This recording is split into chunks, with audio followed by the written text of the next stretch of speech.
Once upon a time, there was a dog and a cock who were the best of friends. Now this pair were very happy in the farmyard where they lived, but they wished very much to see something of the world. So one day they decided to leave the farmyard and to set out into the world. Along the road that led to the woods, the two comrades traveled along in the very best of spirits and without meeting any adventure to speak of. At nightfall, the cock, looking for a place to roost, as was his custom, spied nearby a hollow tree that he thought would do very nicely for a night's lodging. The dog could creep inside and the cock would fly up on one of the branches. So said, so done, and both slept very comfortably.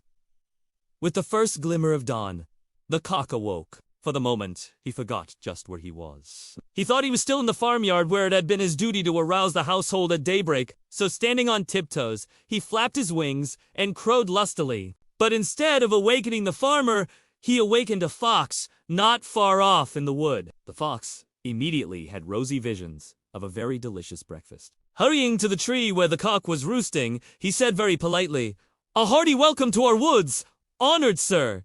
I cannot tell you how glad I am to see you here. I am quite sure we shall become the closest of friends." "I feel highly flattered, kind sir," replied the cock slyly. "If you will please go around to the door of my house at the foot of the tree, my porter will let you in." The hungry but unsuspecting fox went around the tree as he was told, and in a twinkling, the dog had seized him.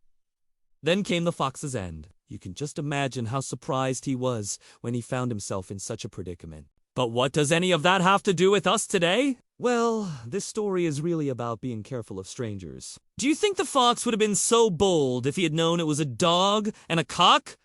What about the dog and the cock? Did they learn anything from this experience? And most importantly, how can we apply this lesson to our lives today? Dear children, if a stranger should come up to you and say something to you, you must not believe everything he says. You must remember that, just as the dog and the cock were clever enough to outsmart the fox, we can also use our brains to get out of any bad situation. So remember, my dear children, if a stranger ever tries to trick you, don't believe him. Try to be as smart as the dog and the cock. Let's all repeat after me. If a stranger ever tries to trick you, don't believe him. Try to be as smart as the dog and the cock.